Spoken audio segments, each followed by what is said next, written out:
அன்னையே அபிராமி, உன்னையே பாடி உன்னையே வணங்காமல் மின் போலும் ஒளியுடைய நின் தோற்றத்தை ஒரு மாத்திரை நேரமாகிலும் மனதில் நினையாத பேர்களுக்கு என்ன நேரும் தெரியுமா?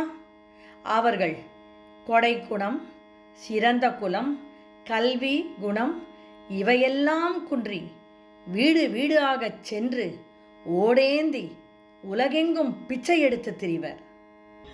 தோத்திரம் செய்து தொழுதுமின் போலும் நின் தோற்றமுறு மாத்திரை போது மனத்தில் வையாதவர் வன்மை குலம் கோத்திரம் கல்வி குணம் குன்றினாலும் குடிகள் தோறும் பாத்திரம் கொண்டு பலி குழலா நிற்பர் பாரெங்கூ